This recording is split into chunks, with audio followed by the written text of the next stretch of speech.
Thanks to the release of Halo Reach and Call of Duty Black Ops, I wouldn't be surprised if there are a few people out there who are sick to the back teeth of first-person shooters at the moment. So, when a game comes along that doesn't have any ACOG scopes or sticky grenades anywhere in sight, it's a nice breath of fresh air for those with tired trigger fingers.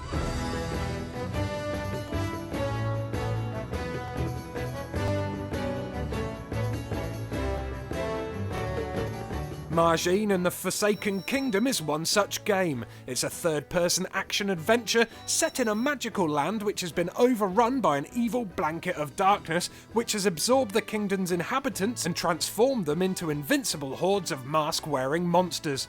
Honestly, there's so much black ooze lying around it looks like BP have had another oil spill all over the kingdom. I've heard other people liken this game to Sony's Ico in playstyle, but I ain't played Ico, so I'm not going to do that in this review.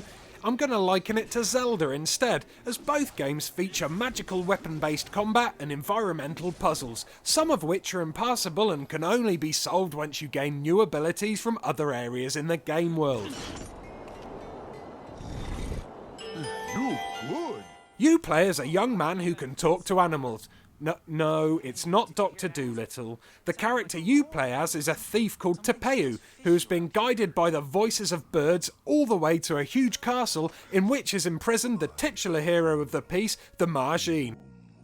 A gigantic guardian of the Old Kingdom, the Majin has seen his powers stolen from him by soldiers of the darkness, and it's up to you to release him and somehow restore his strength to its former glory so that together you can rescue the Forsaken Kingdom from certain doom. At the very start of the game, you are literally dropped straight into a generic training level, which does little to excite or inspire, especially with the bland graphics of the dungeons. It's not until you reach the imprisoned Majin that things start to gather pace and get interesting.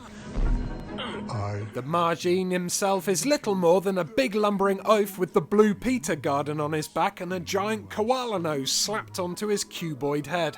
His voice is rather grating too. My savior, I help you escape. His slow, broken speech, reminiscent of Ludo from the Labyrinth or those idiot rock men from the Never-Ending Story, and his library of dialogue is pretty lacking too. I lost count of the amount of times he said, "Fly away," as he battered an immortal during my playthrough. Fly away! See? Told you so. But somehow as you journey through the game, you grow attached to him and he becomes a lovable companion for the quest. While on the subject of voice acting, I have to draw your attention to the awful voices of the animal characters that speak to you. They just don't seem to sit well in the world at all, and it makes the game feel a lot less polished than it otherwise could be. You can defeat the warriors of darkness over and over, but they just get up again. Once Tepeu has released the Majin, the game starts proper, and you quickly learn that the whole thing is about teamwork. Utilising a very simple control method, you can order the Majin to perform a series of tasks to help you on your journey, ranging from lifting open doors, climbing up to out-of-reach areas, and smashing the immortals' skulls in. The Majin's skills soon become invaluable, and you will quickly build up an emotional bond with him, not unlike the bond you build with your dog in Fable 2. When you see the Majin getting overwhelmed by enemies and hear him crying out for help, it's hard not to want to rush to his rescue. Rushing to his rescue is not always possible though, because although Tepeu has a weapon which can defeat the enemy forces, his attacks are generally pretty weak. That's not to say he's useless in a fight though. Once the Majin has knocked a monster to the ground, Tepeu can then lay the boot in until an on-screen icon prompts you to launch a special move tag team attack. These attacks decimate the enemy, and they are imperative if you want to clear away the hordes quickly. Battles are not the only thing you'll be teaming up with the Majin for though. You also need to work together to solve the many puzzles which litter the world.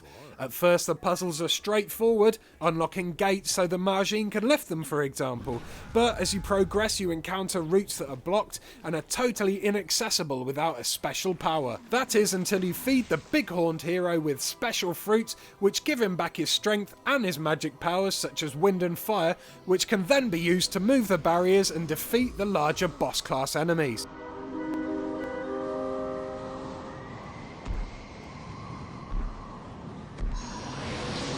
Tepeu can also grow in strength, picking up XP from dead soldiers and random hidden chests, which enable both him and the Majin to level up and gain new attack moves and team combos. Plus occasional chests hide items of clothing and armour, which you can use to customise Tepeu's skills and combat abilities. The game itself will last anything from 8 to around 12 hours, and although most of this is action-packed, there is a lot of wandering to and fro between areas during the first half of the game, which can be a bit of an annoyance, but generally there's a lot of fun to be had with Mr. Majin and its Forsaken Kingdom.